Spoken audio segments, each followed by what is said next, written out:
Oke, assalamualaikum warahmatullahi wabarakatuh. Selamat siang anak-anak semuanya. Bagaimana kabarnya? Sehat semuanya ya? Ya, semoga kita selalu dalam lindungan Allah dan selalu sehat walafiat. Amin ya rabbal alamin. Baiklah anak-anak, di siang hari ini Ibu akan melanjutkan pembelajaran di minggu lalu, di mana minggu lalu Ibu telah mengajarkan mengenai mengkonsumsi makanan-makanan yang halal.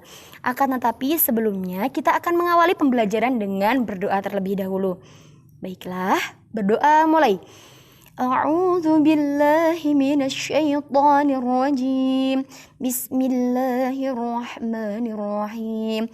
Raditu billahi rabba wa bil islami dina wa bi Muhammadin nabiyyan wa rasula. Rabbi zidni ilman nafi'a warzuqni fahma. Amin ya rabbal alamin. Semoga dengan doa tersebut pembelajaran kita di hari ini akan berjalan dengan lancar. Amin ya rabbal alamin. Nah, kita melanjutkan materi yang selanjutnya yaitu mengenai iman kepada Nabi dan Rasul. Akan tetapi sebelumnya Ibu akan mengevaluasi mengenai pembelajaran di minggu lalu, di mana kita telah mempelajari mengenai mengkonsumsi makanan yang halal. Nah, kita sebagai umat Islam, kenapa sih kita harus mengkonsumsi makanan-makanan yang halal? Apakah ada yang tahu mengapa? Ya, karena mengkonsumsi makanan-makanan yang halal itu adalah salah satu cara kita untuk memperbaiki akhlak kita. Dimana ketika kita mengkonsumsi makanan yang halal, maka makanan tersebut akan menjadi salah satu penyebab kita untuk memiliki akhlak-akhlak yang mulia yang diajarkan oleh Rasulullah Muhammad SAW. Nah, lalu kenapa sih kita tidak diperbolehkan untuk mengkonsumsi makanan-makanan yang haram? Kenapa? Nah, karena makanan-makanan yang haram tersebut dapat membuat akhlak kita menjadi tercela, atau mungkin daya tahan tubuh kita menjadi sangat lemah dan kita dapat sangat sering mendapatkan penyakit seperti itu. Nah, lalu bagaimana sih cara kita untuk dapat membedakan makanan yang halal dan haram? Nah, salah satunya supaya kita berhati-hati ketika memilih makanan yaitu dengan cara 3 hal. Yang pertama yaitu melihat zat yang terkandung dalam makanan tersebut. Ketika kita beli makanan, maka kita harus melihat kandungannya. Apakah itu ada mengandung lemak-lemak yang haram, maka kita hindari. Yang kedua yaitu kita mencari tahu bagaimana prosesnya. Apakah prosesnya itu proses pembuatannya ya. Proses pembuatannya itu halal dan dengan cara yang baik atau dengan cara yang haram. Atau mungkin di dalamnya terdapat hal-hal yang tidak boleh dimakan. Ya, seperti itu. Lalu yang ketiga yaitu cara mendapatkannya. Apakah cara mendapatkannya itu dengan cara yang halal atau dengan cara yang haram? Atau mencuri, atau mungkin diberi oleh orang lain, atau mungkin barang temuan. Itu kita harus berhati-hati sebagai orang Islam. Nah, lalu supaya kita itu selalu terjaga dan selalu sehat, maka harus berhati-hati dalam mengkonsumsi makanan. Jangan semua makanan itu kita lahap tanpa kita melihat kandungan gizinya, tanpa kita melihat bagaimana cara mendapatkannya, apakah dengan cara yang halal atau haram. Nah, itu yang sangat penting ya. Lalu mengkonsumsi makanan yang halal itu bisa menjadi salah satu obat untuk jiwa kita, sama seperti ketika kita membaca Al-Quran. Al-Quran juga sebagai obat untuk jiwa kita ketika kita merasa tidak tenang atau merasa cemas atau mungkin merasa sedih. Nah, itu Al-Quran bisa menjadi obat untuk kita. Sama seperti makanan yang halal juga bisa menjadi obat untuk tubuh kita. Nah, selanjutnya kita akan mempelajari mengenai iman kepada Nabi dan Rasul. Nah, iman kepada Nabi dan Rasul, sebelumnya kita harus mengetahui apa sih maksud dari iman kepada Nabi dan Rasul.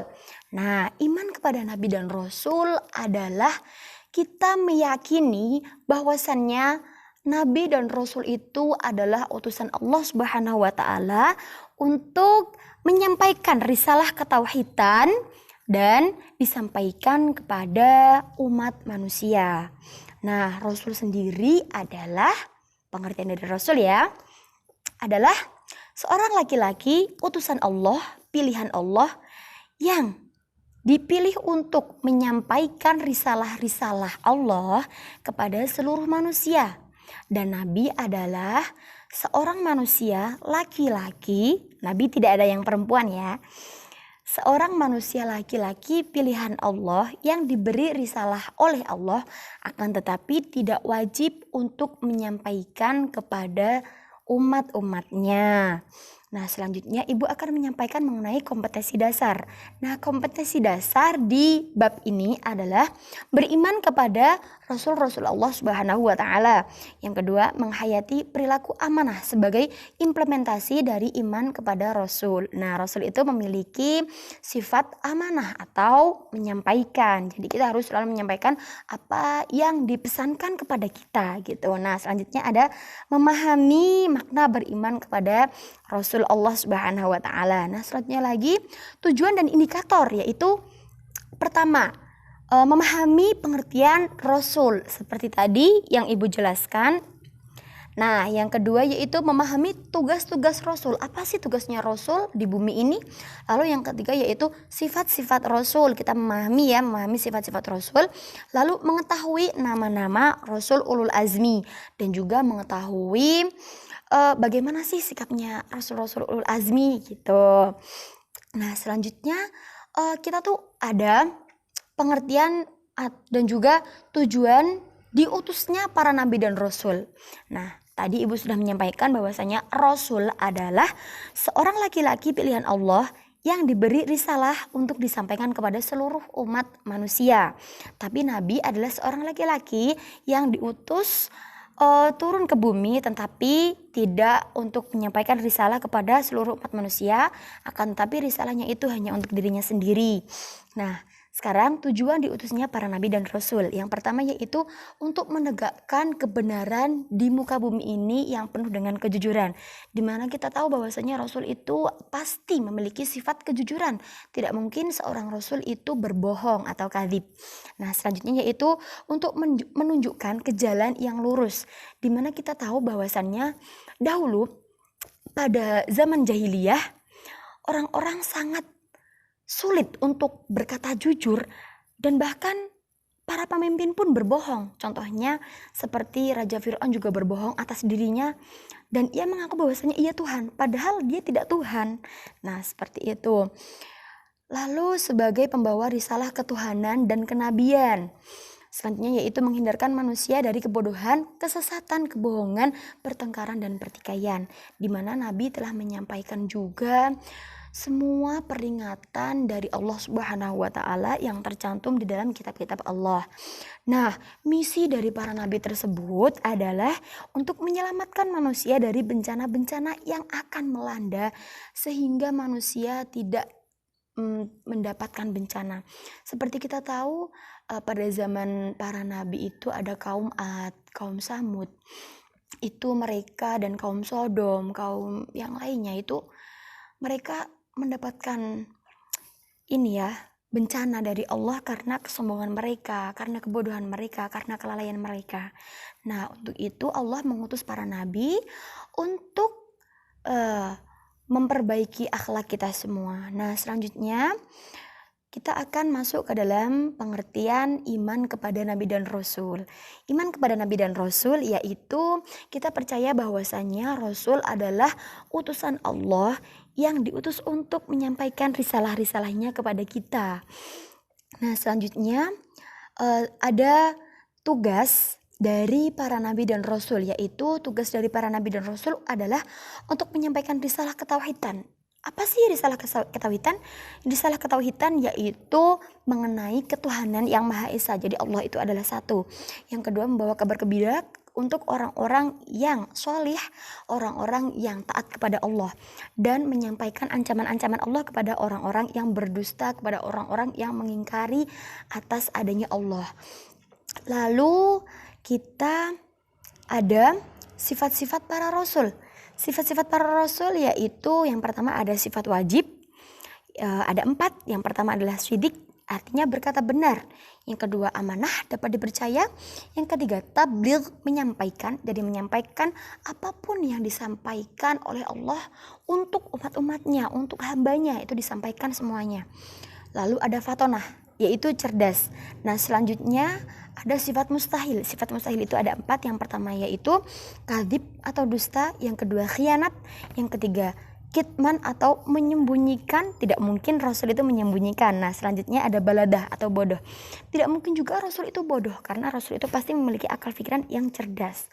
Dan selanjutnya ada sifat jaisnya para Rasul. Yang pertama sifat jaisnya hanya ada 1, yaitu a'radul basyariyah. Artinya apa? Artinya Nabi dan Rasul itu sama seperti manusia, memiliki sifat-sifat yang dimiliki oleh manusia. Nabi dan Rasul juga menikah, memiliki keturunan. Nabi dan Rasul juga tidur, juga memiliki rasa lapar, memiliki rasa haus, juga memiliki rasa sedih dan juga gembira. Nah sebelumnya lagi kita ada Al-Quran Surat Ali Imran ayat 164 yang menjelaskan mengenai bahwasanya Rasul itu sama seperti kita, yaitu manusia. Yang ayatnya berbunyi, A'udzu billahi minasyaitonir rajim. Bismillahirrahmanirrahim. Laqad manna Allahu 'alal mu'minina idz ba'atsa fihim rasulan min anfusihim يتلو عليهم آية ويزكيهم ويعلمهم الكتاب والحكمة وإن كانوا من قبل لفي ضلال مبين. Nah dalam ayat ini dijelaskan bahwasannya Rasul itu adalah dari golongan manusia, di mana mereka memiliki pula rasa-rasa yang dimiliki oleh manusia. Nah selanjutnya ada nama-nama Nabi dan Rasul yang akan kita lihat dalam video berikut ini.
Selanjutnya kita akan mengenal siapa saja rasul-rasul dari ulul azmi, yaitu ada 5 rasul ulul azmi.